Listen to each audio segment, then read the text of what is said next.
All right, gamers, we're jumping into another episode of RGH Podcast. This is the ultimate gamer podcast for all the biggest gamers and the juiciest gamers and the cutest gamers. And these idiots that like to talk about it. I'm Mtashed. That's right. KackisHD over here, and we've got True Vanguard. We always are on time. We're always recording our audio. We're always doing cool stuff. Yeah, there it is. We got it. Oh, I'm recording audio right now. Yeah. Shoot! Today's kind of a big day. Today, we are doing RGH episode number 30. I'm excited about it. I'm pumped up.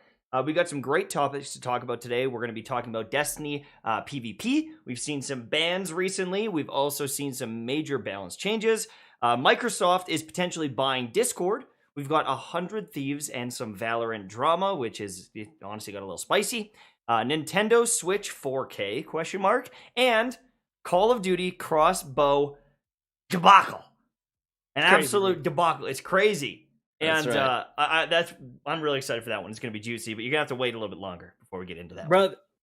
Brother, can I go over before we start? Can I go over a hilarious Twitter interaction I'm in right now? Your boy, when we're waiting for the podcast, your boy is getting in drama, dude. Wherever it goes. Now, I just got to say this because this is blowing my mind. It is absolutely hilarious. Now, let me tell you this. I simply posted a picture of the shadow price, and we can kind of talk about this. The shadow, the grandmasters are firing on all cylinders. They've been received pretty darn well. There's some backlash about how hard they are and how high the level cap is. The shadow price is dropping. I just posted a good roll. I said yes, I got what I think is a PvE god roll. Really excited about this. That's all I did. Someone turns up and goes, this guy Scott, not even close to a god roll. Weak ass gun, anyways. Well, all right, Scott. So I just replied. I was like, how is that not the PvE god roll? What's better, Scott? And he goes, I'll start with Firefly. Seriously, you're claiming it's a god roll? Is a joke. It's your opinion, not a fact. It's a roll you like, period. So I said Firefly's not even close to as good as One for All. And I was like, but you're exactly right. I'm giving my opinion about a good roll. So why you got to be a little asshole about it? And then this guy, of course, gets all high and mighty. He goes, oh, so that's how you're going to play insults? And I'm like, yeah, I just made I'm sorry for calling you an asshole when you're being an asshole. And he's like, classless. First of all, bitch, I never said I was remote. I don't need no class. Your boy's KackisHD. I got class on my ass, baby. I don't give a shit. So I just want to say it's so funny. All I did was post a good roll. Don't get in, you guys got to let people enjoy things. And this is something that's not the way of the internet. This is an important thing also and this is going to come up a lot today, is opinions. The god roll is not set in stone. The god roll varies from person to person. It's just what you think is the best roll. And what I think is the best roll for PvE is going to be different than everybody else. So just don't be a little asshole like Scott. But also, Scott, I don't even play the game anymore, and I know that Firefly is one of the worst perks in the entire game, so just shut up. Yeah, exactly. It's the guy's clearly clueless, because One for All, statistically, is substantially better. You don't even need to get kills, you just need to shoot enemies. Way better for Grandmasters. I could go on. My point is, be nice on Twitter. Right. Because it's 2021, we're starting to call these people out. They're getting away with too much shit. We wanted to bring this up because, with Stasis, the wrong opinion is it's fine. We have said multiple times, Stasis is ruining the game, and I have not seen the PvP community as happy as the past couple of days with some of these nerfs that have recently happened.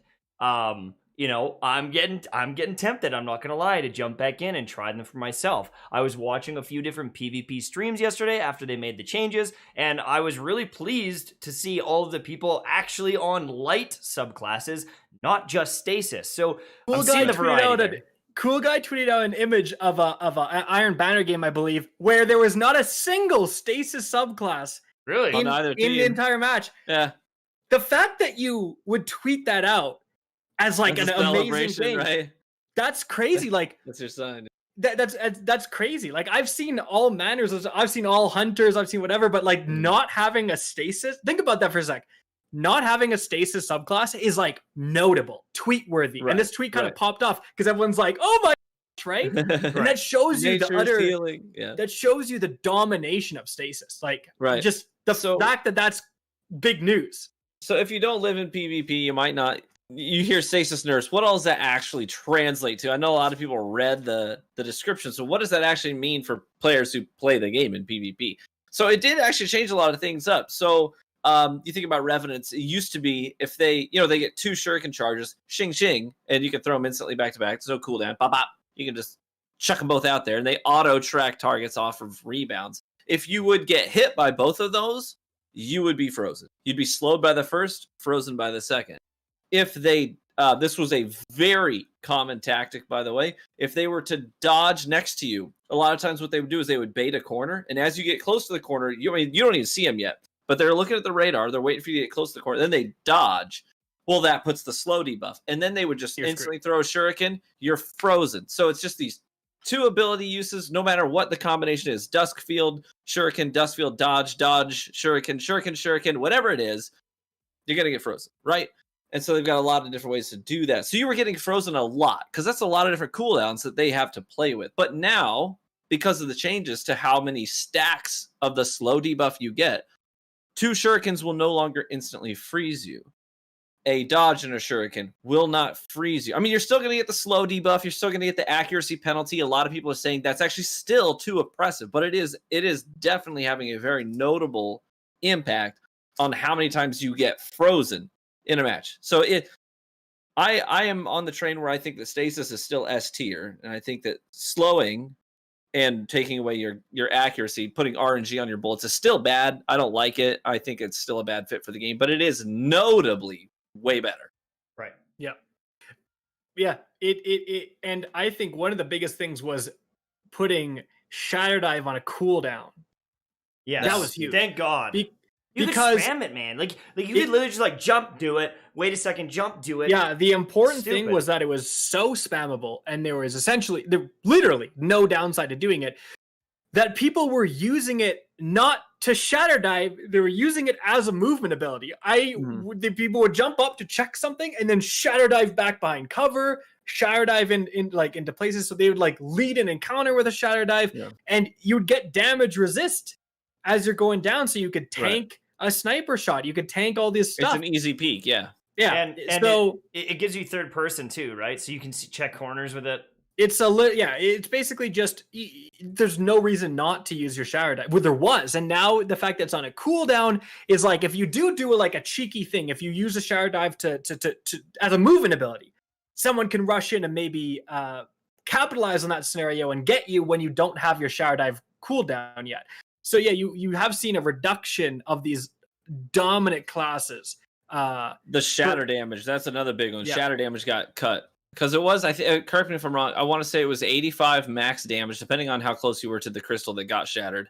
Right. 85 max damage per crystal. So if you're next to like 2 of them and they shatter, you're just done, you know.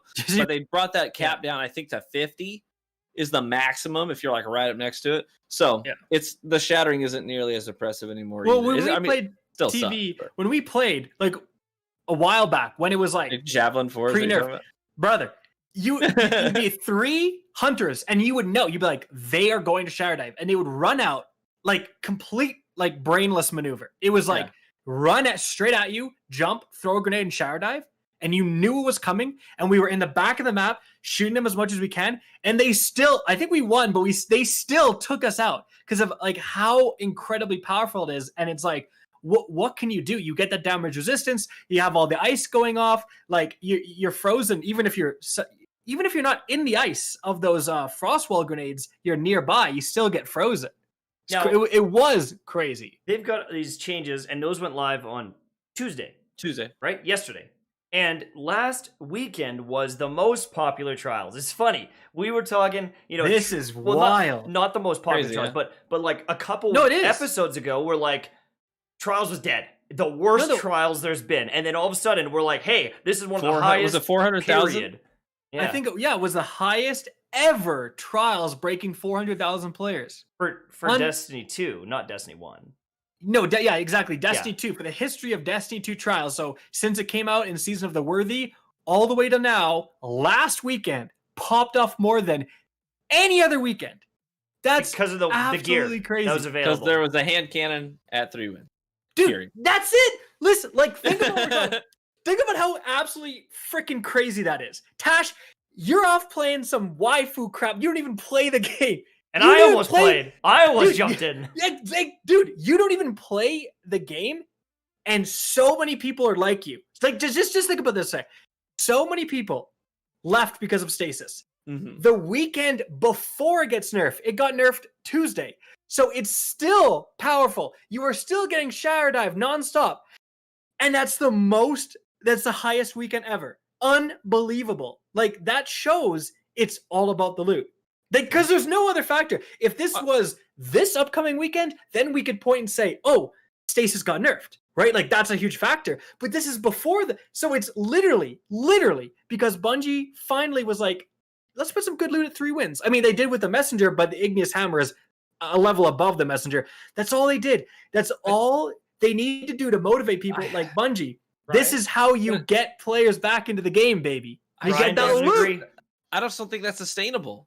I don't think it's sustainable. 400,000 played and got a free reward on 3 characters. They could have gotten 6, technically, 6 really easy Igneous Hammers. How sustainable is that? You know what I'm saying? Like, okay, awesome, 400,000 players. And then we go into the next weekend and they're like, oh, sweet. Let's put the Messenger at 3 wins. It's like, or the Igneous again. Are you still going to see those numbers? Probably not. But you get 300,000. You know what you don't see? Like 50,000, like what it was. You don't see, like, we had some of the worst numbers of all time. Well, sure, but the loot still wasn't bad then. It was harder to obtain. But I think... Yeah, no, it was bad. No, I'm sorry. No, listen. You have to... I don't necessarily think that they should put the Igneous all the time. But get the armor out of there, dude. That armor, no one wants 56 stat boots. Get that shit out of my sight. Get it off my lawn. I don't want it, dude. It should be weapons at 3, 5, and 7 wins always, and then it should be Iron Banner-like bounties to get Pinnacle armor. It's such a buzzkill when you get a chest. It's almost always crappy too. It's like very rarely a really cracked roll at 3 wins, 5 wins. No one's coming back for boots. Actually, now that you say that, Ryan, would you not think that, especially for PvP players, like, they don't really care about their armor as much as they care about the weapon rolls? Like, if they did do that, where like 3, 5, 7 are not always anymore. No, that's not true anymore. Well, I mean, obviously you want to get your god rolls, but PvP players, they're going to get their weapon god rolls before they're going to get their armor god rolls. Armor is an end game grind for PvP players. Period. Getting your 2 to 3 100 stat values in your build is huge. So you're looking for very specific spiky armor. So you're farming activities that can consistently give you 60 plus stat roll armor. And the Trials armor looks fantastic. I mean, especially this time around, it just looks incredible. And the glow on it, there are people, you see them on Twitter. I've seen them on Twitter talking about, I hope it is this armor piece this week, because they just want the armor. And then they want to use token farming as an option for getting more armor with higher rolls, and just kind of, they're checking every chest piece. They're checking every helmet. That does matter to PvP. They're not going to get good rolls from token turn-ins. Like, you don't. Yes, you do. I got a 67 stat roll. That is unbelievably lucky. Like, token turn-in gives you, it's that like less than 55 stat usual rolls. You don't often get good token turn-in rolls. You get them more when they're pinnacles in the playlist. But like, again, listen, you're not wrong, TV. Like, you're right. It's not sustainable. But I'm saying this is not business as usual. This is panic mode, right? Things are going off a cliff. The player base is suffering. Trials player base has been as bad as it has ever been. And it exasperates recubs and cheaters massively because you have such a small player base.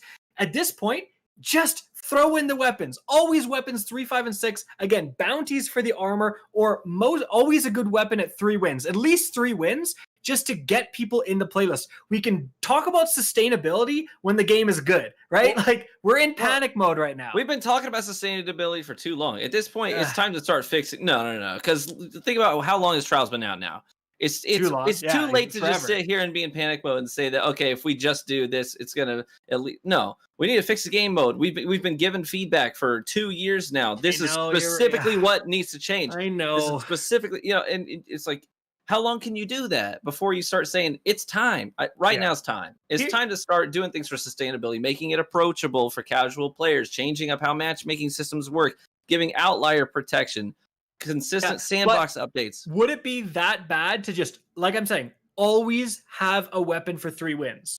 I'm not saying that's bad. No. I'm just saying that's not a fix. No, I'll tell you, have a weapon and armor, because it takes a lot of effort to go flawless. Like at this point, think of how many armor pieces you need to get a replacement or an upgrade for your gear, especially if you're looking for this spiky gear.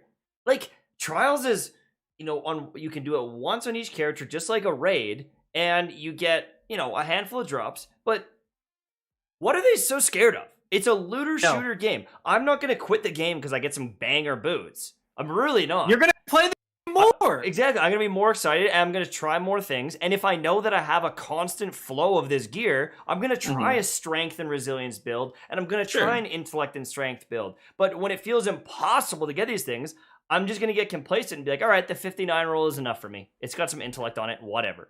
But I just don't see why they're so scared of giving people armor. Give us a weapon and some armor on all 3 of them. Give us a nice, boosted, beautiful 62 and above roll out of the flawless chest. Make it feel valuable, because, as we just said, you throw a weapon on 3 wins, people are pretty pumped.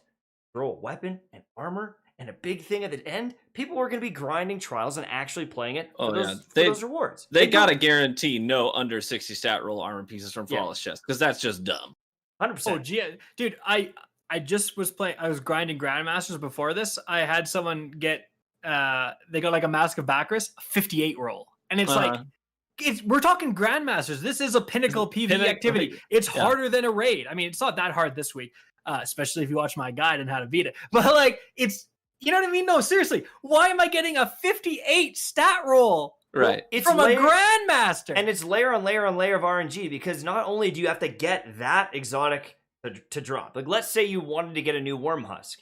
You have to get the Worm Husk to drop of all the exotics, and then you need to have a high stat roll, hopefully, but it also needs to land exactly in the right stats. So we're talking about, you've got like a 1 in thousands of chance to ever even get an upgrade or even get the thing you're looking for. Because you could get a 58 roll, you could get a 52 roll, and it could all just land in resilience. And then you're like, you're 100% right. Bricked. You know what's fascinating? What's happening right now is exactly what happened with Diablo 3, where Bungie is like terrified that if people get all the good stuff, they're going to leave the game. That is a legitimate concern. If you one bang everything, you're going to get bored. But what Diablo 3 found is that more people were leaving the game because they were fed up with trash RNG. Like, and at least if they were leaving the game, they were leaving the game with good RNG, positive. They're like, bro, I remember back Destiny with the Galahorn. Oh yeah, he's like, we were banging, bro. So right now, like the people, like again, you gotta increase the rewards, because right now, if people, the last time they played Trials, they're gonna either remember hating their lives, or they're gonna remember, brother, I got that God Roll Igneous Hammer. It's cracked out in Iron Banner. I'm loving this thing. And you know what? I bet you anything, they're going to be more motivated to try Trials again, because now they've got a good Igneous Hammer. I bet they can do a little bit better, right? Like, it's feeding off of itself. And we're past the point of like going meta into like, you know, I think let's expand it. Let's make the drops more generous. Especially, we're off topic now because we're talking about the PvP, that's trial stasis being nerfed. But now that that's nerfed, this is a time to get people back in the playlist so that they try the game again and fall back in love with it again. So another quick thing, just to build on that a little bit, is I saw a post from Gathalion saying, did they like get rid of some of the cheating or something? Because Trials seemed a little bit better this weekend as well.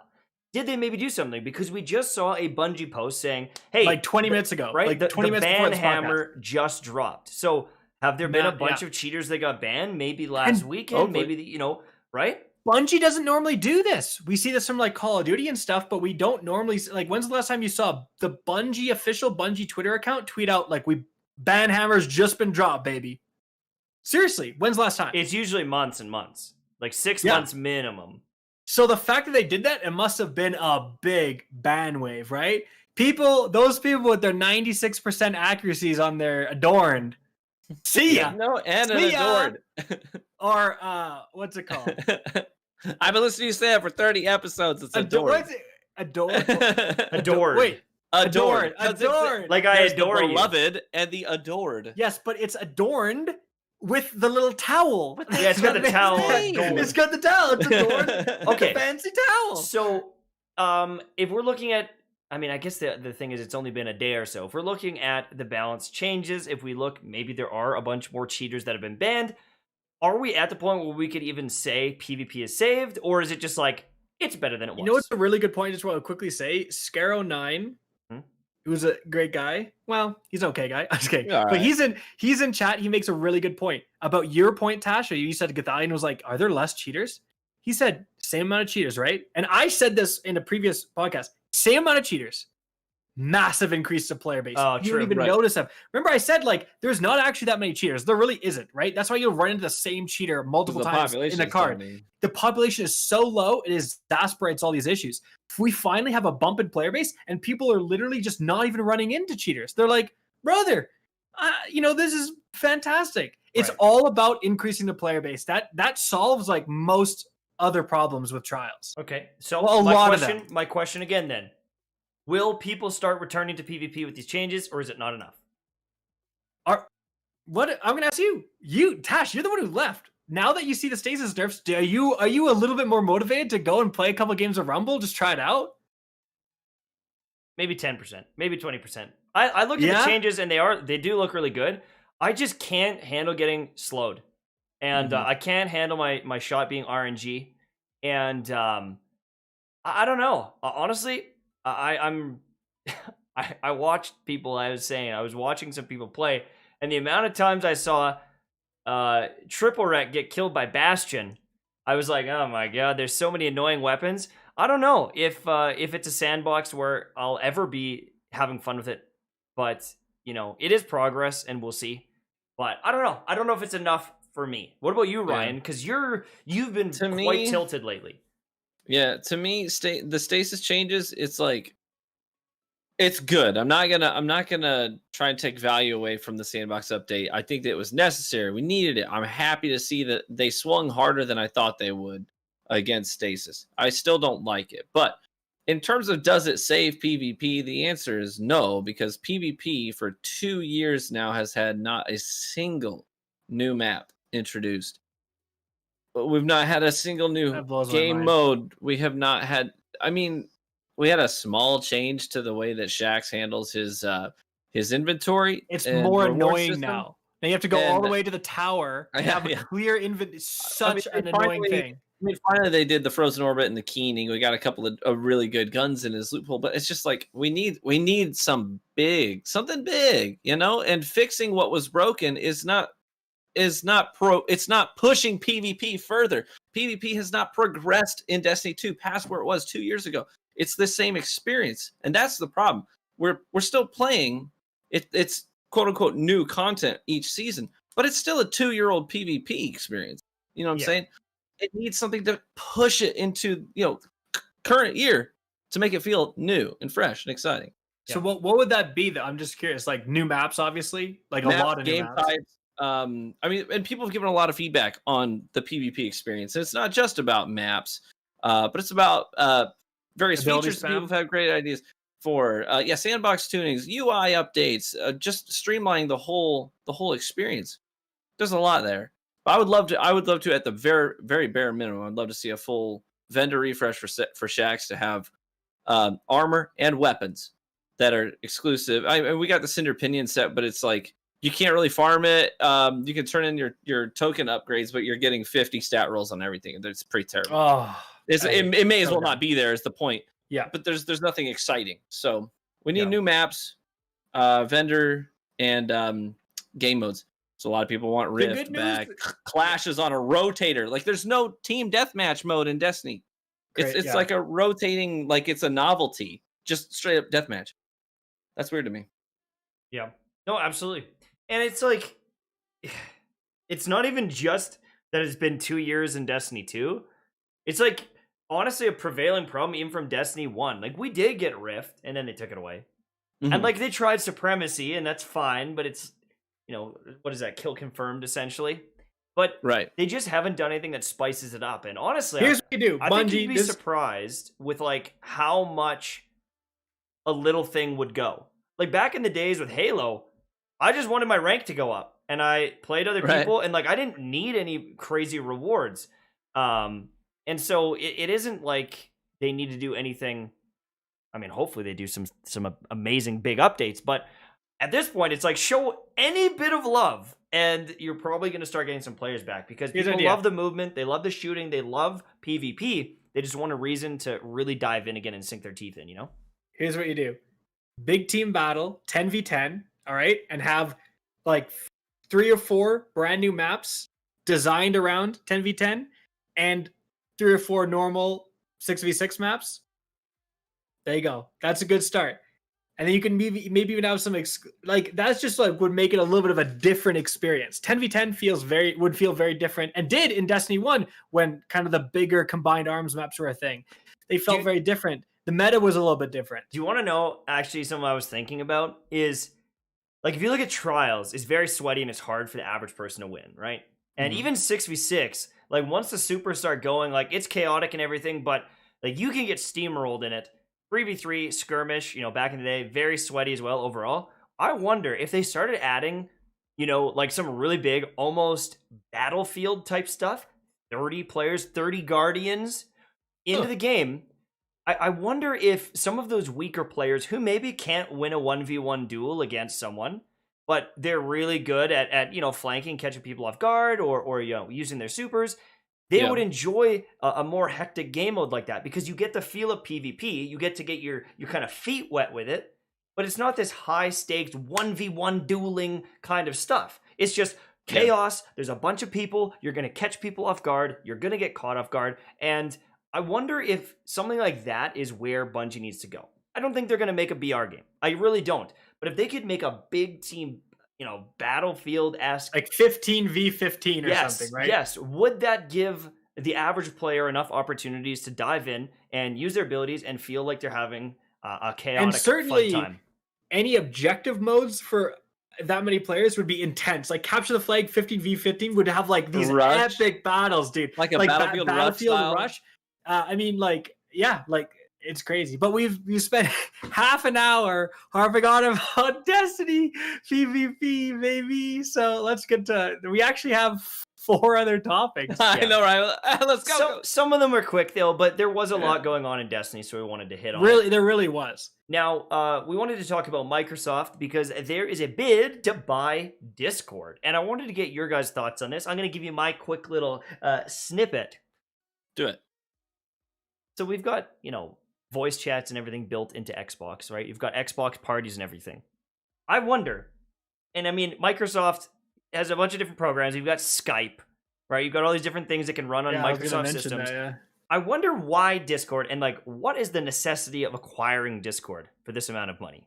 I understand a lot of people use Discord and they've got some things built in, but are they going to like make Xbox Live parties Discord parties? Like, are they going to fully integrate it into their systems? Like, I just don't understand. Maybe yeah, that's an interesting, like, do they have some sort of special audio here? Like, it really just sounds like voice chat that would be the same as TeamSpeak or anything else. Like, what is Discord doing that Microsoft is desperate for? I don't know. Right. That's so. I mean, I love Discord, don't get me wrong, but it is a good question. It's a weird question though, because you're right. It's like, why do they need them? They have Xbox party chat. And it's like, if I'm playing, so, you know, obviously they're kind of making a little bit of a push to PC with Xbox Game Pass on PC and it being as good as it is. And it's like, if I'm playing that with friends, I'm in Discord 100% of the time. Everyone's in Discord. So maybe, yeah, like you said, integrating that so Discord is a part of the Xbox experience. Is that when you start a party, it starts like a Discord party, or they're using Discord servers, right? Right. That would maybe let them cut back. They don't have to have their own voice chat service if everything is through Discord, and Discord's generally considered better. Right. And I mean, maybe you are logging in using your Discord in the game, and then you can just join parties from there and stuff. Like, I guess there's a few things, and you know, whether Discord is profitable or not, or where they're getting their profit margins from. I don't know if they're going to be making that much money. It might just be a control thing. It might just be saying, we want Discord, so you can't get Discord. So here's the scary part about that. You mentioned Skype. Microsoft ran Skype into the freaking ground. It sucks now. No one uses Skype aside from like old business people. Like nobody. Mm-hmm. So now it's like, that's kind of scary. It's like, is Microsoft going to do to Discord what they did to Skype and just turn it into a tool to sell you Microsoft PowerPoint? Like, Microsoft does have a history of being the embodiment of that Toy Story meme that I don't want to play with you anymore. They acquire something, they're like Google too project, and then next thing you know, they're just like, we're done with that. Yeah, you know. Dude. And then you just kind of feel bad. You're like, well, that thing just died. Jeez. And I don't want Discord to be another one of those things that a year or 2 years from now, Microsoft's like, we don't want to play with you anymore. You know what I'm saying? Yeah. I don't know. It just doesn't seem to me like I would love to see a breakdown of their strategy and why they gotta get Discord so bad, because it just seems like it almost contradicts with a lot of their current holdings and like what they're doing. But maybe I'm missing something here. So interestingly, there's this news story just came out, I think even today or something, where this isn't on part of the topic list, but it kind of is. They're calling Xbox Live Xbox Network, right?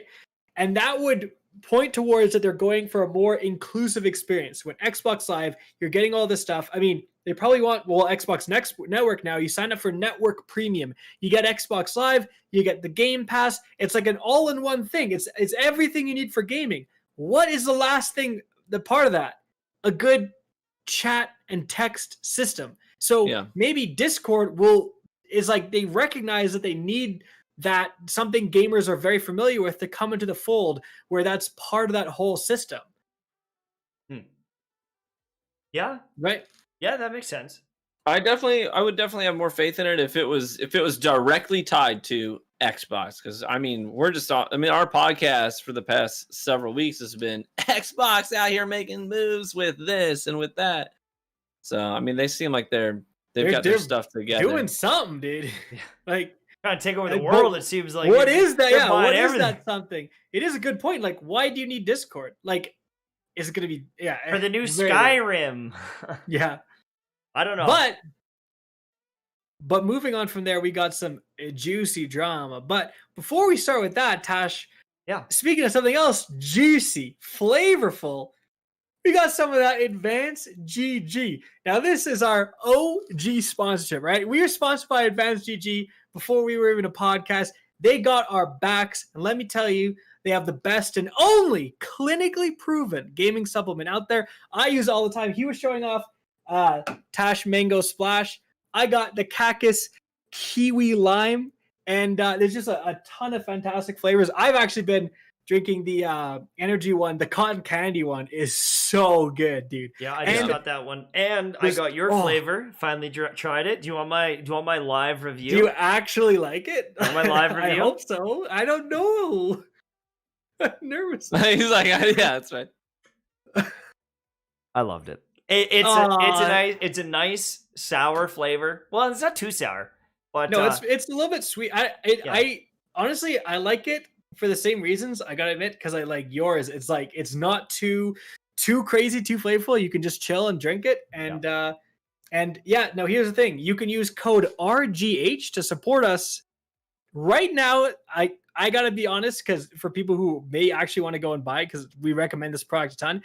Right now, I personally am having a sale where KHD25 gets you 25% off instead. So if you're going to use that code, definitely use that, because you're going to save more money. We're just being real with you. But go and buy like Mtashed flavor and then use that code. So it helps me. It's going to help Tash. TV doesn't have a flavor yet. We're still working on that. Whiskey, that's straight whiskey has GG flavor. It's just powdered alcohol. We're still working on that. But if you want to save the most money, use that. But if you're a real G, use code RGH to support all three of us. All right, now into the Valorant drama. Speaking of voice calls, there was a Valorant tournament just the other day, and there was a bunch of drama with 100 Thieves. Now, the quick breakdown of it is there were some discrepancies on ping as well as the server choice. So when teams are playing, they actually are changing where the servers are, and they're trying to get an equal distance between them so that the servers are fair. In the middle of the tournament, there were complaints about this guy's ping is this guy's ping is that, Peeker's advantage, and they did get into a bit of a fight. Now, one of the players from 100 Thieves, Frosty, was in a discussion with tournament organizers and Riot, and there were some arguments going down, saying, you know, this guy's got 80 ping, but this other guy's got 4 ping. That is massive Peeker's advantage, and there was a lot of drama about where should the server be, should the games go on, and it ended up getting, honestly, it got kind of heated, and a lot of the kind of tournament organizers, as well as Riot, viewed 100 Thieves as not necessarily instigators, but they weren't really following through with the protocol, and they ended up fining them $5,000 and giving them a bit of the boot. And kicked them out of the tournament, which is literal pennies for them. It's really not about the money. It's more about making a statement like, we have expectations about how our tournaments are going to happen and your conduct during those. And that's really what it was about. Now, part of it is they're saying it was argumentative, and they're saying that, you know, it was. 100 Thieves released the footage from this alleged incident and said, Jade, judge for yourselves. I watched it. It was like a 4-minute clip of this argument. The guy's just arguing with the tournament organizer about ping. And the only time it really got truly hostile was apparently the other coach from like TSM came in and spouted off. Or no, he came in and told 100 Thieves to shut up. He's like, just shut up, guys. And then he was like, oh, you tell me to shut up? Like, what the hell? You shouldn't even be in this call, right? Mm-hmm. That was the most heated it got. And you could argue that the other guy was the one instigated coming in here being like, shut up, guys. Like, just take the L or whatever they were saying, right? So, honestly, from the footage that was released, it doesn't look like 100 Thieves was doing anything absolutely wild that they should have been banned from the tournament. And honestly, they're freaking right about 80 ping versus like single digit ping. That's especially in Valorant. Big deal, no doubt. Valorant, oh my god, that's like a world of difference. So then the question is, hey Riot, if you're running tournaments, you should be making sure that every single person there has the exact same ping. There's like no way a team should have a ping discrepancy of that big. If this is a for money tournament, and if you can't regulate that, obviously, players are going to get frustrated because, money is on the line. And when someone repeatedly does a jiggle peek and one taps you and you have no counterplay, that is frustrating. But I mean, at the same time, some of it is not in control. Like I can't control what my ping is and your ping in a lot of situations to the server unless I move, right? Like unless I am moving. And so entering these online tournaments, you should have some understanding that that's going to happen. And, getting super heated about it, I understand it sucks, but like, I think that the tournament organizers and Riot are just kind of saying, do we need to have this massive argument and blowout? And I think part of the issue was maybe not direct threats, but it was kind of like, all right, kick us out and see what happens. We've got this big following. We'll sick our followers on you. I think it might be part of that implication of, all right, you guys want to be against us? Like, we'll turn this into something, Also, so GW with the $5 donation, by the way, we appreciate it, came in and made a good point. He's like, 100 Thieves didn't technically release the full video. They released a snippet. Now, that snippet could have just been the argument, right? The full video would be like the 2-hour or whatever tournament. So it's kind of understandable they didn't release the full video. But yeah, did it get more heated when this video cuts? Like it kind of cut a little bit in the middle of the argument. That's up for debate now too. And so it's kind of just like a big thing. Right? If you're doing that, are you trying to get the mob behind you? Are you trying to get people on your side with it and manipulating the evidence, right? Why they were kicked, claimed why they're clicked. So it's kind of a big thing. And it's like, it's certainly an interesting story for tournaments going forward. Like, is this something that is this the tournament organizer's responsibility to make sure everyone has good ping? And like you said, if it's separate, like what they can't necessarily, there isn't like, they can't fix everything. It could have just been out of their hands. Right. And it also calls into question though, like, at what point, like, where do you draw the line on ping and all these different things and like, server stability and everything? If you're trying to host these tournaments online, at what point do you say, we just can't do online tournaments because no one's going to be happy. Like, the big teams aren't entering because of these ping discrepancies. Or, you know, tournaments are happening all the time. Teams are just going to move. They're going to move to Texas to be close to the servers. Like, it's just such an interesting thing, is if you can't host it in, like, a LAN setting, then, you know, at what point do you let those swings in ping happen before it's not a fair fight? It's not a fair tournament, because I mean, you're not gonna alter the ice in an NHL game, right? You're not gonna change the rim in a basketball game. There can't be these little variants. Like, well, yeah, you know, we're playing on the same court, but your rim is just 4% smaller, 5% smaller. You can't do it. And so when does that catch on in online sports? Especially when there are sponsors and there's starting to be these big prize pools, right? It's a very interesting thing, and it's something that is honestly kind of untested, or like there's no precedent here. When is the last time we're like, okay, you can only enter the tournament between these pings? Never. It's never happened. There's been tournaments all over the place. I'm sure some people have had terrible connections, and I'm sure people have complained about it, but they've never regulated it. Maybe they start. And I'm really sympathetic to the gamers themselves. You know, I think it's really easy for people watching those things happen to be like, come on, guys, just don't get, it's just a video game. You don't need to get so upset about it. But you got to remember that these guys are like, they're like paid athletes. I mean, whether or not their contract gets renewed with an organization depends on their performance. So if they go into a situation where, I mean, they feel the pressure to perform when they're in these tourneys, absolutely. They're trying to earn their keep. They're trying to make sure that 100 Thieves still sees them as a valuable asset to their team, because the thing is, if someone better comes along and they quote unquote draft another player, they could take your spot easy peasy. And so I totally understand getting heated in that situation, because you feel that pressure, and then you see this massive ping disadvantage that you got to fight an uphill battle against.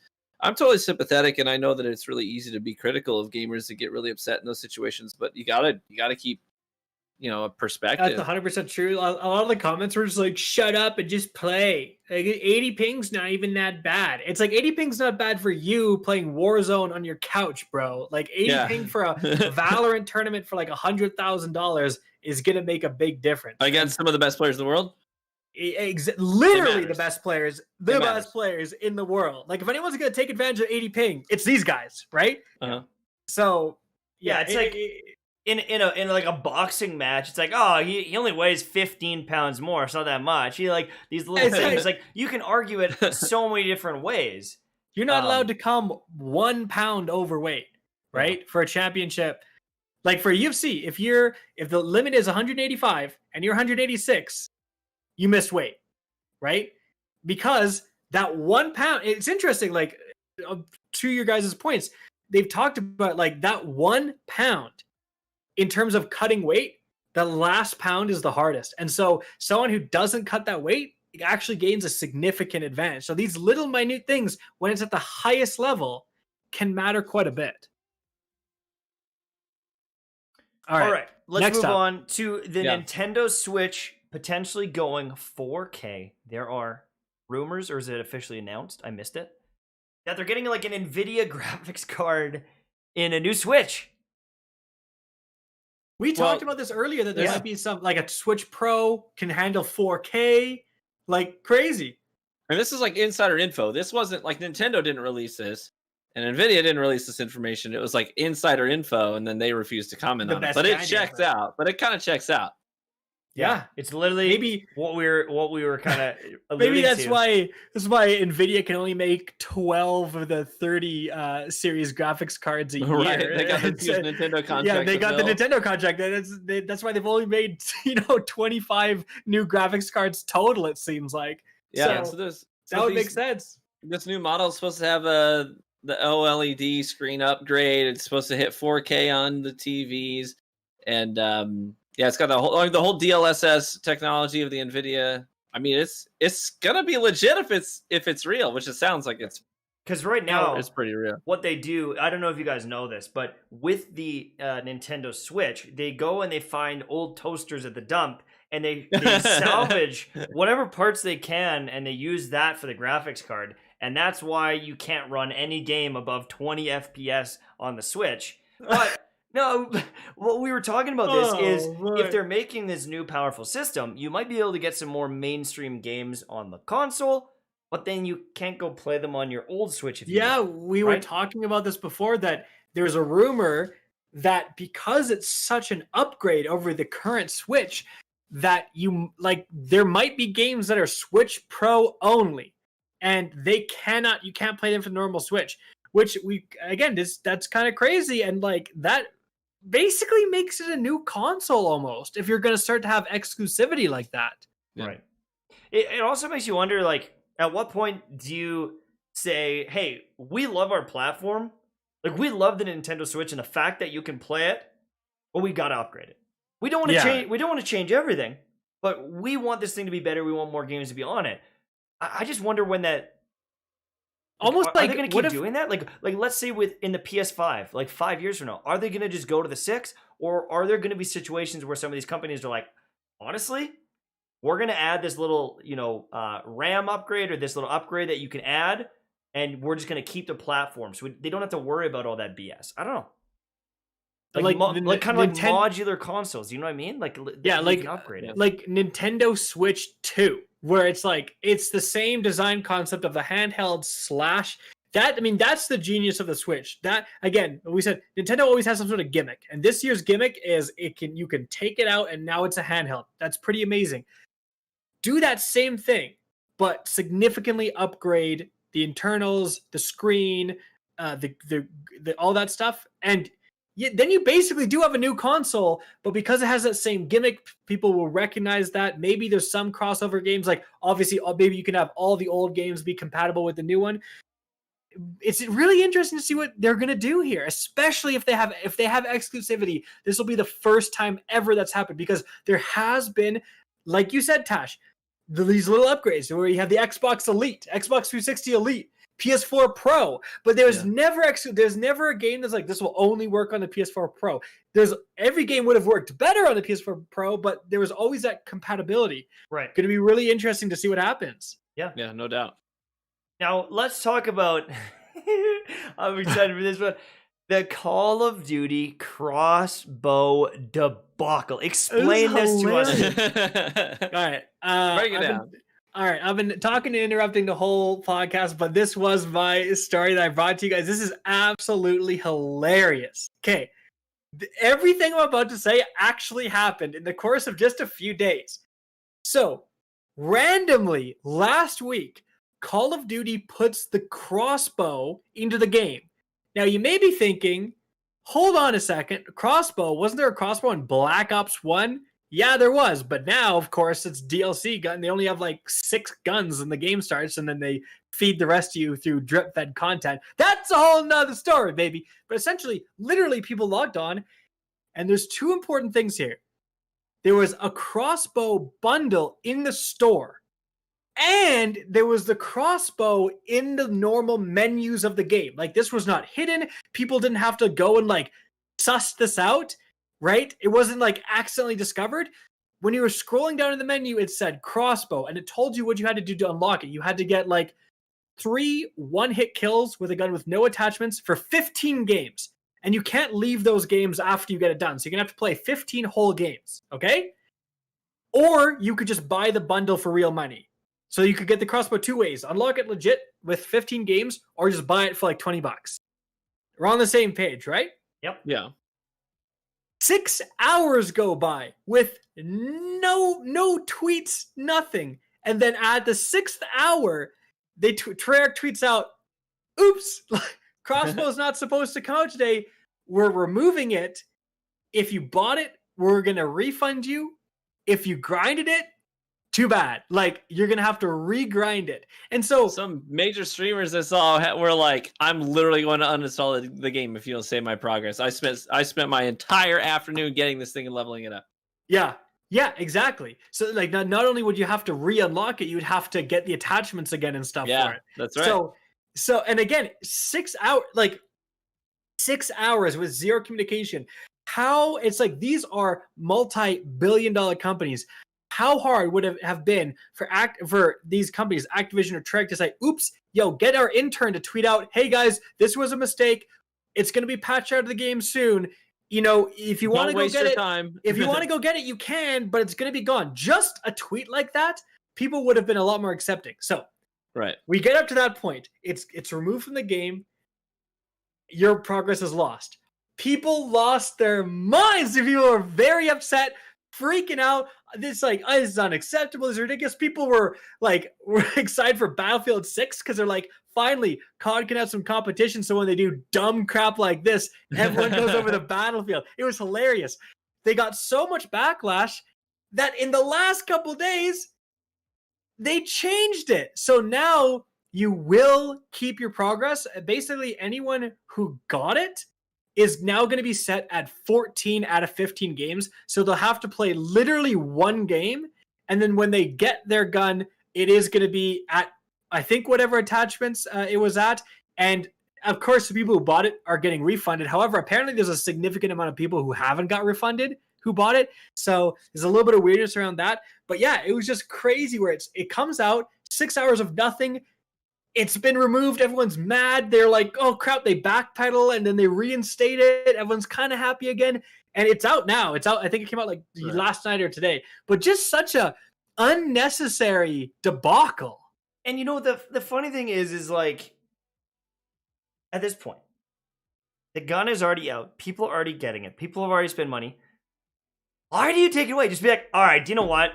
The gun's out now. Enjoy. Like, oh, well, we've got this PR stuff, or like, oh, we've got this trailer for it. Too bad. Yeah, count your losses at that Too point. bad. It's already out there. So now it's out there. People are hyped up. It was a nice little surprise. You probably get better PR from that than your little, ooh, the crossbow trailer. People don't give a shit.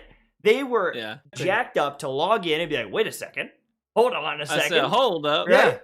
And it's so like, crazy. Can you log on lunch, dude? Get this. This didn't even coincide. Really interestingly, this didn't even coincide with the big mid-season update. That's coming next week.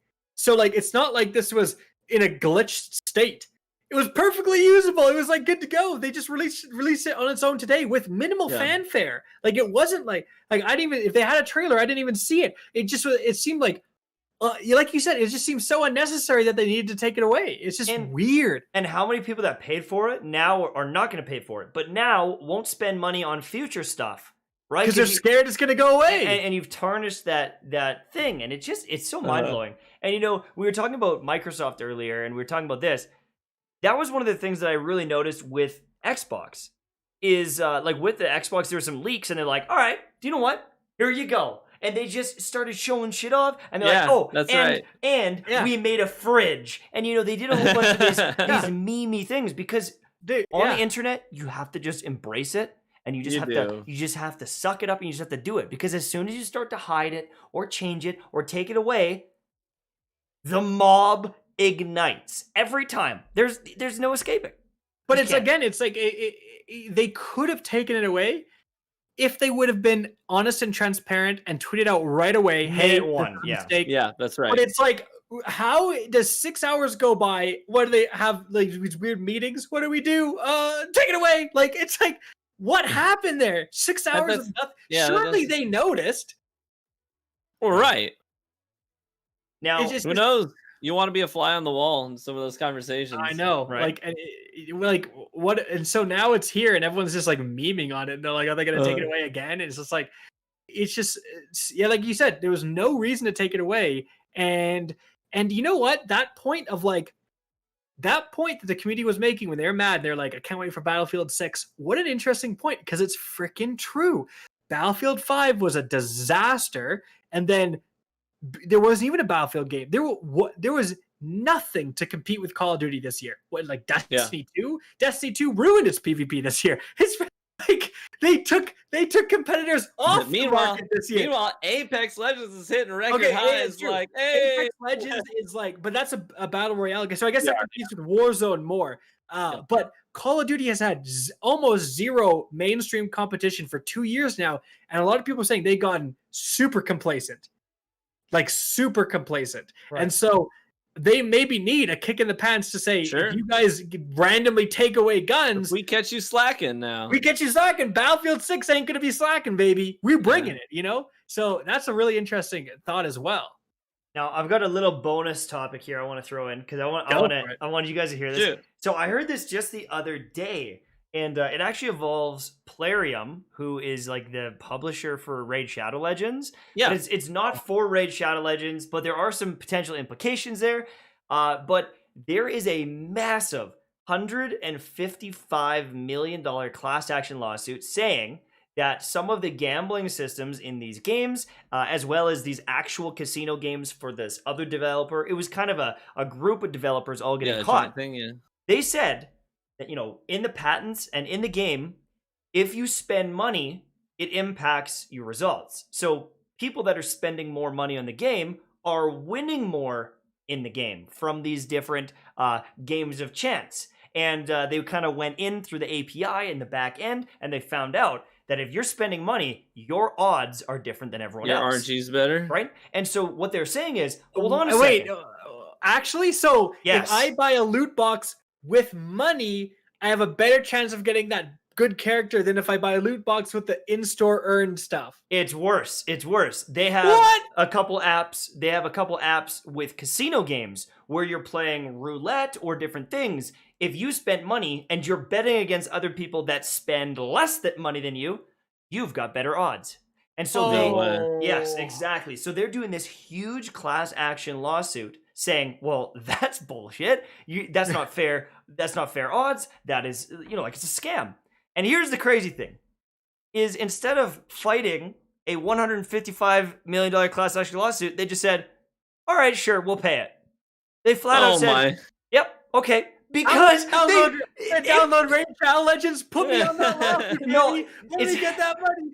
It's not Raid, but it is Plarium. So people are saying now, what if Raid does the same thing? What if MiHoYo does it with Genshin? The people that spend more money, maybe they do have impacted rates. And it starts to call into question. No one really knows. No one has any idea. And unless you're going into the API or you see a patent for these things, how would you know if the rates are legitimate? It might say 0.7% chance of getting a 5-star in Genshin. Is it? Is it though? I don't know. Oh my! This is such a rabbit hole. I know. As long as they advertise, that's the thing. If they just advertised it, it wouldn't be a problem. If they literally said, "This is your gold loot box. If you earned it with in-game currency, it's a 0.7% chance. If you bought it, it's a 1.25% chance to get." You know what I mean? If they, people would still be upset, but at least they wouldn't get in trouble for it because it would say so. There's so much sketchy back end things these companies. You gotta wonder, man. We've already talked about it. That's why we're so against skill based matchmaking. Is because it's never just skill. It's all these other factors, right? That we've already talked about how Call of Duty has made it, or rumored to / possibly confirmed that where you'll run into people who have bought cosmetics more, so you're more encouraged to buy cosmetics. Like, what if they made it so that if you spend money, like if you buy like the Mastercraft bundle in Call of Duty, then it puts you against people with lower pay nothing. Stomp your first match, and you're like, this thing's cracked out of its mind, dude. Like, sure. Why wouldn't they? That would be exactly what you want. Purchase happiness. Now you have a customer who's leaving happy. Like, it's skill-based matchmaking systems are right, or any sort of like, once you start introducing these like background things, they're right for abuse. For all these nuances. That's right. Yeah. Wow, that's freaking wild, dude. I'm thinking, when I play Magic Arena and I buy a pack with gold or a pack with gems, am I getting ripped off, baby? What's going on? And the fact that it's like, 155 million? Oh, you guys are only charging us 155 million. Oh, we'll pay that. Oh, we'll pay that. Like here you go. Like, we will cash out. Like, the lawyer's like, it's like no, please don't. Yeah. David's like, we'll pay the 155 million because we made 1.1 billion. Like, no problem. Billion chump change, and dude. Then we'll stop. Oh my god. Anyways, I wanted to talk to you about that one because it's just like, that's interesting. Yeah, no doubt. Wow, I'm actually did not hear about that. That's freaking crazy. It's very new, like a day or two. It just came out. Dude, where's my tinfoil hat, baby? Put that tinfoil hat on. Now I'm looking at every loot box differently. Like, maybe that's right. That's how it always works. That's freaking crazy, dude. Really. But that's pretty much it for this episode for the main part. But we're still going to be hanging out here if you guys want to start asking us some questions. We covered over the main topics, and we like to try to keep it around an hour. But then we used to, we usually linger around, and Ryan has a few drinks, and we start talking about movies and all these different things. So if you're sitting in chat thinking, my God, these cute gamers, we want to ask them some questions, start rifling them off in the chat, and we'll try our best to answer them. This was episode number 30 of the RGH podcast. Make sure you subscribe, make sure you hit the bell, and make sure you're here next Wednesday at 9 p.m. Eastern Time, because that's when we do all of these episodes. I'm Mtashed. We're not ending, though. Oh, yeah, right. I'm Mtashed, and I don't know where I'm going. And I'm here to talk to you about your car's extended warranty. For RGH After Dark. And the After Dark. If you want to support us and use some brand new emotes, we have the Kackis interrupting emote, which has definitely been relevant ever since it came out. We've got a bunch of stuff. You can always become a member, and Tash is going to be putting some links in the chat. Hopefully by the time you're hearing this, they'll be hitting the chat. Chat, show me your tumblers if you got that emote ready. Show me them tumblers. Tumbler emotes, and you can become a member, support us. And also, of course, we prioritize member questions. We used to do members only mode, but then the members, you guys are just nothing but basically trouble, a bunch of troublemakers that would just steer us off topic more and more. That's what you're supposed to do. RGH off the rails. Off the rail. All right. Someone said, nice haircut. Mtash, will you ever come back to Destiny? That's the first question. Okay, the quick and dirty answer is... With the developer post that they did a while ago, there was a lot of changes that had me feeling, damn, those are great changes. And I definitely could see myself dabbling if all of those are executed properly. They addressed some of my biggest gripes, such as the power level grind, despise it, some balance change kind of stuff. But I am perpetually burnt out on Destiny, and I am super bored. For every video that someone makes saying, like, this hand cannon's amazing, in the back of my mind, because I was doing it too, I was saying, it really is just like the other one. It feels like it's got like 5 more range. I don't care about the mass majority of any of the weapons in Destiny. The gear grind for stats has pulverized me, and I just don't have any joy in the game anymore. I feel like I'm playing a revolving door game, and it just feels like a treadmill of doing the same thing over and over again. I think there are shining moments in the game, but I don't know if I'm going to ever have that passion back. There you go. That's fair. That was depressing. Anyways, next question. Yep. Next question. Wow, I'm going to go cry now. Jesus. Kackis, do you like the final cutscene for the Battlegrounds activity? I described it a little bit to TV before because he's so busy playing PvP that he doesn't even play the I didn't play the new strike yet. Full disclosure, I didn't play it yet.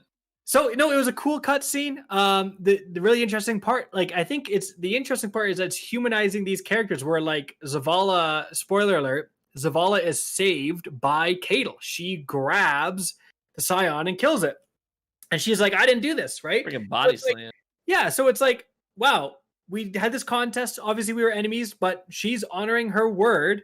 She could have let Zavala die, didn't, right? And so it's like, are these really the bad guys type of thing? We just kind of instantly, it's an interesting faction. We've already had this with the Fallen. With the Fallen, there's some good Fallen that have kind of been on our side, Varix. And so now maybe we can have, imagine a Cabal, what's the right word? Like a Cabal emissary in the tower as a vendor, and you're dealing with them, and that's how you get Cabal gear and stuff. So I think it's a really cool thing.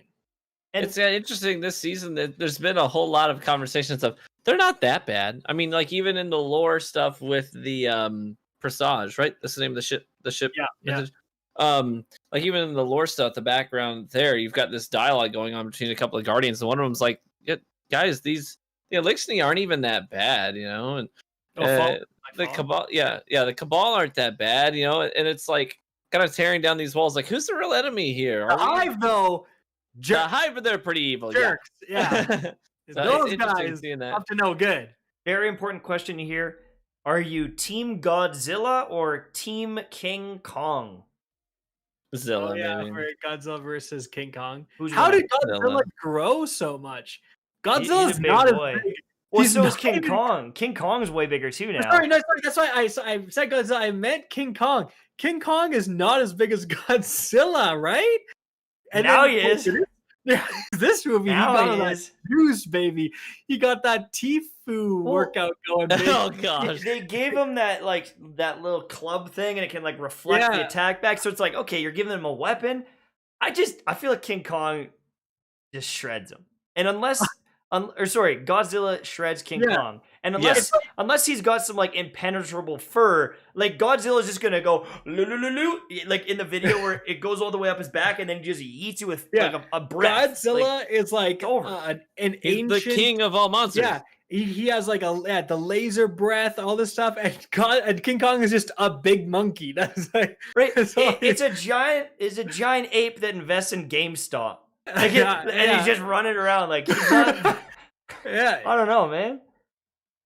You got those games. games. I've had Glenn Fittich to answer your question. It's not bad. And has you ever had a bad whiskey TV that you're like, this is disgusting? I'll never drink. I've had plenty, but I don't want to really trash it. Yeah. Good. What would it take for me to get Kackis and Mike into a trials passage? That is not going to happen. We play together all the time. I have to beg him. TV, please. I couldn't this past weekend. About 300 power levels is what it's going to take. That's right. I got to do a recovery. What is the cap at right now? 13-10. 13-10 with your pinnacles. Yeah. Oh, wait. And if you haven't done it, then I'd be like there. Wait, what? No, that's impossible. That's not right. What's your pull up dim? What's your current? You're probably level? Like 1,000. Now I gotta look. I'm gonna say he's 12. He's probably 1,100, which is the new like min. But he did the raid, right? We're about to he find did out. The Deepstone Crypt. Oh yeah. 1255. See, boom. 1255. So you have about 100 power levels to go, which wouldn't be terrible. Honestly, like 5 hours. If I sniped, it would be 5 hours of Gambit. You're there. Oh gosh, I still have not. Listen, I get people all the time who are like, "What's the best role you've gotten on a bottom dollar season?" Like, listen, I have this really bad embrace habit. the dredging lifestyle. I have this bad habit where if I don't like something, I won't do it. Gambit I don't like stasis, a game play with mode. it. I don't like Gambit, so I have not played a single game of Gambit this whole season. Gambit. Sorry, I couldn't hear you because all I heard was Kackis go beep. Trust me, what I have to say is very important, everybody. Quit cutting them off! I'm out of here. I'm starting my own podcast. I'm out of here. Good. I'm calling the Real Gamer Minute, baby. Yeah, that's about how long you last. The 2 minutes? Yeah, your wife. Oh, that was hilarious. Everyone, it's funny. Like, obviously hilarious treat. What happened is she brought me her phone and said, "Is this funny?" And I said, "Yes, tweet that." Right? That's right. That's right. Everyone thinks that you make a joke with your spouse and you're like opposite ends of the house. Like, how could you do this to me? Oh, but you're all laughing at yourselves. Reality is you're 100% in on it. Like, and you just think it's funny. Right. I don't know. Some people took that so seriously. They're like, it's like, listen. You can't you can't disappoint your wife like that. They're like giving me marriage advice. I'm like, dude, shut the hell up. Like, I'm literally just joking. Yeah, he's joking. Yeah, it's all a joke. What else do we got here? Have you ever played Have you ever played Hollow Knight? It's a masterpiece of a game. No. I beg you to play it. Ryan, have you played Hollow Knight? Nope. Did you guys play Ori and the Blind Forest? Nope. Shut up. You need indie games. They're both fantastic. Hollow Knight, though, I've heard good things. So good. Absolutely incredible game. Loved it. I've done all the endings for it, so at least I'm your friend, and I like it because I'm a real gamer. I don't just play Destiny 24/7. Maybe that's the issue. Maybe that's the issue with me and Destiny. Like, you love it and you play it all the time. And me, because I'm a true gamer that wants to experience other things, I start to mingle with the anime waifus, right? A little bit of Outriders coming up. I'm starting to play playing a lot of different things. Well, listen, when you accept every sponsorship known to man, you have the freedom to go and play games on free will. I got an offer from a recovery service. Oh no! Take it. I was like, it. listen, I have staked my career on this claim that recoveries are bad for games. Like, I can't. Take the money and make an absolute meme ad. Be like, do you want to contribute to the game's downfall? But I'm gonna be like, there's no way I can do this unless you add 2 zeros. All right. Yeah, exactly. That's hilarious. Dude, what would be your number?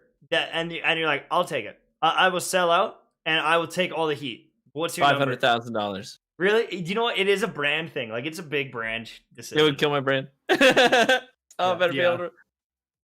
Who's gonna play Battlefield? Who's gonna play Battlefield 6? Me. I was a Battlefield player. I used to be a Battlefield channel. I made Battlefield 4 videos back in before Destiny. Yeah. And so I'm so excited for that. Apparently, I don't know if you guys have heard, they got like everybody working on this. DICE LA, DICE Sweden. They dropped Star Wars Battlefront, all hands on deck to make this like the biggest Battlefield ever. Apparently the rumor, 128 players. Like it used to be 64 players. Now it's going to be 64 64 v64. That's going to be wild. I'm excited. You know, I love Battlefield historically. I mean, obviously they've had some duds, but 3 was just, it literally is. 3 is one of those games that you look sort of defined a season of life for me. You know what I'm saying? Like, I think when we all have some of those games that are like really capstones on different seasons in our life. That was one of them for me. I loved Battlefield 3. 4 didn't start there, but it ended up there. 4 got pretty good. Really good. I was never a big Battlefield guy. I just never got into them. But I see the appeal. And then the first one that I actually tried was like the worst one. Battlefield 1. Or is that Battlefield 5? Is Battlefield 1 was in World War 1, Battlefield 5 was in World War 2. But people didn't like Battlefield 5. Hated it. Right. And Battlefield 1 was like fine. But I didn't Battlefield love that 1 was fine. They were the one with the big Zeppelins. Yeah. Battlefield 1. That was, and people riding horses. Okay. That was some good fun. But at a time when the customization of other games was getting like, Battlefield 1 had to dial back the customization because World War 1 guns. Like, what are you going to put on your bolt action rifle? Right. Like, what can you do? Meanwhile, Call of Duty is getting more and more in depth with the customization. So, like, it's interesting now. It's all about that gunsmith where you can change the barrel and change like the customization. Like, people are now accustomed to this really in-depth customization. Yeah. And the rumor for this year's Call of Duty is that they're going back to World War II. And the rumor is that it's going to be Call of Duty World War II Vanguard. So it's about true Vanguard's grandpa Vanguard in World War II, baby. Find a good fight. That's an awesome deal you got there, TV. But that's the rumor. And that's really interesting because it's like, I mean, Warzone is the big thing. It's bigger than Call of Duty. Warzone is bigger than the current Call of Duty Cold War. And they had the integration where the Cold War guns came into Warzone. What's going to happen if they go back to World War II? Are they just going to shove a bunch of World War II guns into Warzone? Like, how would that work? That's actually crazy to think about if that rumor is true. Yeah. And how do you balance it? Like these semi-automatic rifles. Well, I mean, they had semi-automatic rifles in World War II. But it's just like, you know, there's no thermal scopes in World War II, right? There's no the most modern. And are they just going to take creative liberties and say, screw it? Like, you can put all these different sights in your World War II gun, whatever. Or like, it's going to be interesting because Warzone's the cash cow, which goes against like it's totally different nowadays with Call of Duty. Right. Yeah. Someone asked, do any of you shoot guns as a hobby? Like, do you guys ever go to like a gun range at all? I don't actively go to the range, but I used to do plenty of shooting with other guys. You know, I've had a lot of friends who are big into firearms and collecting them and shooting them. And I've been to gun ranges. I've done plenty of that, but no, I don't actively go to ranges. No.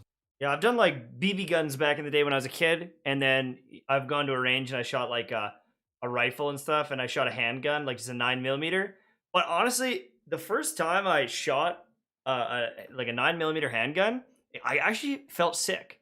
I felt sick because after shooting it and feeling it, I could picture in my head like, holy cow, this can kill someone. It was a very surreal thing. And you know what's funny is my dad felt the same way. Because neither of us really grew up around guns, but is just understanding what you have in your hands. It was a kind of a sick feeling of like, holy cow, this was built for something, you know? Like this. Yeah. I don't know. It was so weird. I actually had like a stomach ache because I was like, that's crazy, dude. So I'm not a pussy. So when I went to Miami and I shot those fully automatic UMP machine guns, I was loving it. I was full chub. I was like, this is the best thing of my freaking life, dude. These are some iconic guns. These are military grade weapons. These are goddamn freedom in your ass, baby. Oh my God. I've always been into guns. So when I had the opportunity to shoot fully automatic and then like the real light, like, you know, G36C, UMP, MP5, it was a fantastic experience. Really interesting, though, to feel like the recoil. And then you go back to like a video game where you're shooting an M4 in Call of Duty and it like is a laser beam. And you're like, I know this is not right. Like really? something's not right here. Like if you, like, did you try to fully auto the MP5? If you go fully auto, it will, I mean, if you're really, like it will kick and then you can kind of control it. So it is an interesting thing of like, the more realistic games, they'll have a lot of recoil, but it totally goes against fun because the last thing you want in a video game is a gun to recoil and then your sights will get unaligned and stuff. And it is like a challenge to overcome. You have to be like highly trained to be able to handle that. So it is like the more realistic you get, the less fun you get. You don't want a gun to like be uncontrollable. Yeah. But like, you know, a 308 caliber or 7.62 like NATO caliber fully automatic, like a Scar H heavy fully automatic, no one's going to be able to like realistically really control that. But in Call of Duty, it's a freaking laser beam, right? And so it is that really interesting play between like how realistic do you get? You add a little bit more recoil, but then that takes away from the fun factor. We want people to feel powerful, but and then you need the gun to feel the bangs and the sound, and you need it to have a little bit of a kick. It's very interesting, right? Mm-hmm. I've never done like a bunch of fully auto stuff, but I've done the most of is just shooting skeet. Shoot the breeze with Pardon guys me? Wait, what? Po! Are you skeet? Hold on. Steven asked in chat. He said, "TV, I know you rode motorcycles. I'm about to get my license. What should I look for?" So if it's your first motorcycle, I'd recommend something with a low center of gravity. Get yourself like a cruiser. You know, don't go for a crotch rocket off the rib. I wouldn't suggest that. Some people do. I would suggest it. Go for a cruiser, something with nice low center of gravity, and you can just tool around on it, get real comfortable on it, get yourself some highway bars, and settle in. That's the best way to ride, I think, because I've done the full spectrum. I've ridden Harleys, I've ridden sport touring bikes. I actually really like sport touring. They have a high center of gravity, so it's not really entry level. But the last bike I owned was a sport touring concourse. I took that from Michigan all the way out into the Rocky Mountains and up through the Rockies and all the way back. And that was a blast. Yeah, I would recommend a cruiser first. If you're riding a bike, like do they have like stabilizing systems in it? Like, okay, I'm standing here like this. If I just like let go, is it gonna fall over? Or do they have systems where like counterbalancing? Do you know what I mean? Where, if you let go, it will fall over. It's that simple. But they'll have I mean they got like, for lack of better terms, they got like iron cages around like the important parts of it. So it'll lay down on these bars and they'll take the brunt of it. And if you need to just take those off, they get scratched up, take them off and put some new ones on. That's no problem. They won't damage the balancing, though. You balance it like you balance a normal bicycle. Where if the motorcycle is moving, it does not want to fall over. Period. You have to work to lay a bike down. Like you got to do something real wrong to put a bike down. So when you get that momentum, it's pretty damn stable kind of thing. Oh yeah, two wheels in motion wants to stay upright. Period. Yeah. Okay. It's kind of, I remember actually watched a video and like apparently it's like a really interesting phenomenon. They don't know exactly why. Like the fact when you push a bicycle and when it starts to fall, it'll like right itself often. Apparently they're still trying to figure out like why exactly that is. And there's like a society, like a university scholars dedicated to trying to figure out why it like is self-righting with the two wheels want to stay up theory. Because like why wouldn't it just fall down? Science. In motion? Dude, it's weird. Yeah, because like if you push a bicycle and no one's on it, right? You just yank one. even when it starts to turn, maybe it'll like self-right. Have you ever like done it? It self-rights and it goes like way further than you expect every time. Well, it And has to do with my understanding. The reason a bike will do that is because when it starts to go sideways, it actually increases the speed because of the like pulling when the front wheel turns. So it gives it a quick boost, and speed is what stands the bike up. Yeah. So that's why it'll try to correct. But again, in it's that scenarios, like why? They call that in high speed scenarios, they'll call that a high side when a rider will try to throttle down to correct a bike if you're like control, and then it'll whip and throw the right. Yeah. Oh man, it's like if you're pulling if you're a truck, let's say, and you're pulling like a U-Haul thing, and you start to get tailspin, it starts to wobble. Apparently, you're supposed to just power down and just go faster to stabilize it, which is like everyone panics and slows down, which makes it worse. Right. Well, that's why people crash when they drive on snow and ice for the first time, because they start drifting, and you're supposed to turn into the drift to correct, but they always go the other way, and then they fishtail out. But like if you're drifting, you're supposed to kind of turn into it and accelerate, and then it pulls you through. And it's I mean, watch Tokyo Drift one time, you hit the exactly. You pull the E, right? How we doing, Tokyo? Oh, dude, I watched the fantastic. The first opening like race in that the other day. It is the cheesiest movie I think I've ever seen. It is so cheesy.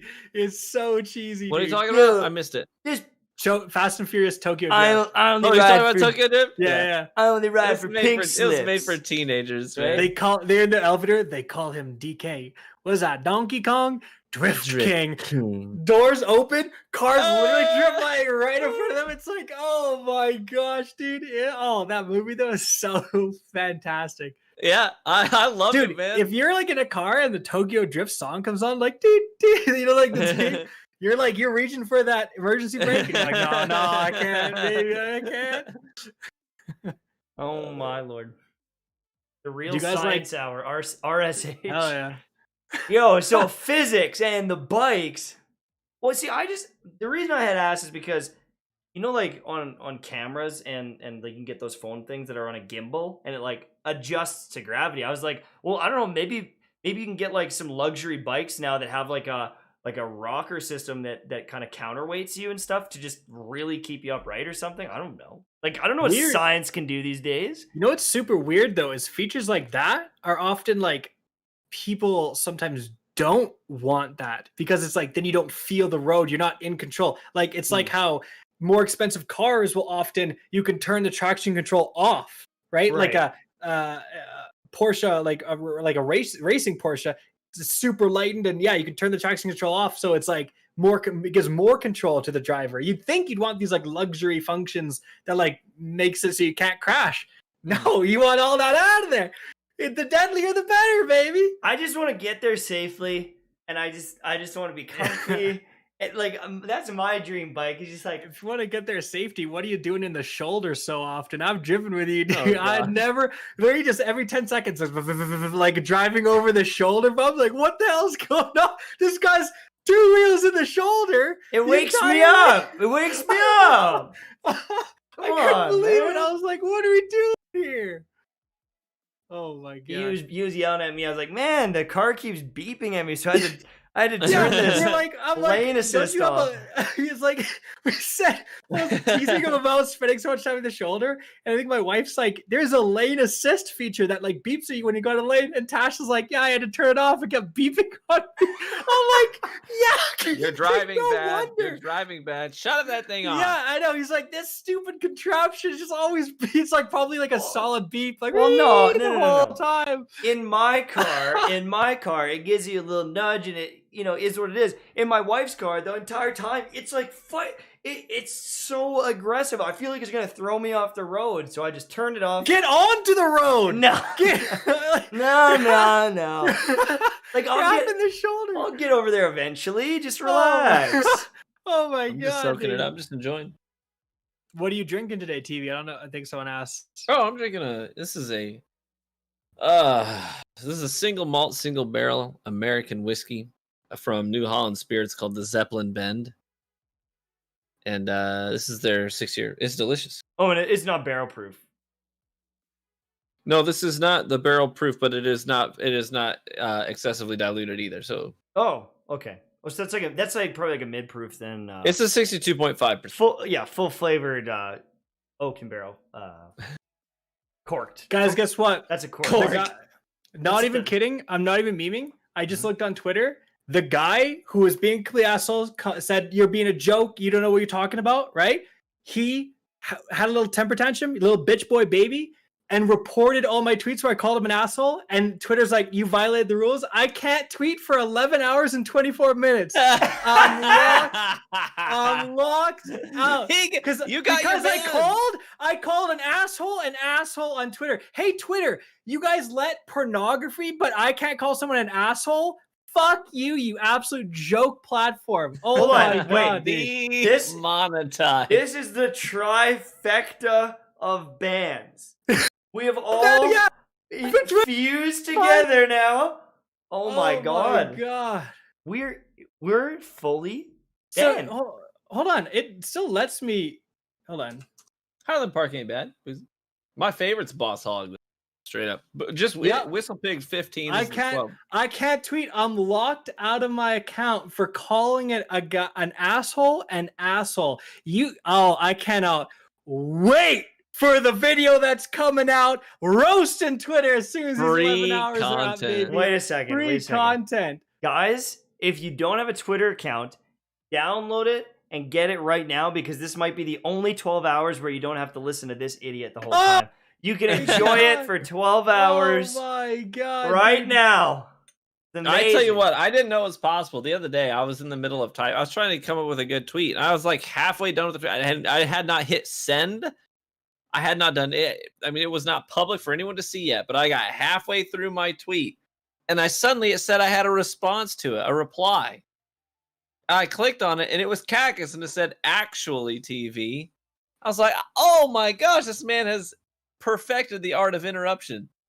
Shut the hell up. That's toxic. But do you know what? Do you know what is really toxic? Is ending the podcast, because I know you're all having fun. I know you're all having fun, but we're an hour into this bad boy, and we gotta go. I need some water. Kackis needs to. Well, he doesn't have anything to do now because he can't shit post on Twitter. Yeah, but no, I actually have to play the freaking game now. What the hell? But we had a lot of fun. I hope you guys enjoyed this episode of RGH every Wednesday night at 9 p.m. Eastern Time. Make sure to subscribe for more. I'm Mtashed. KackisHD. I'm True Vanguard. Now wait, Tash, wait. Was the RGH podcast. Okay, and in 5, 4, I don't know. Are we going to get cut off or not? I don't know. Who knows?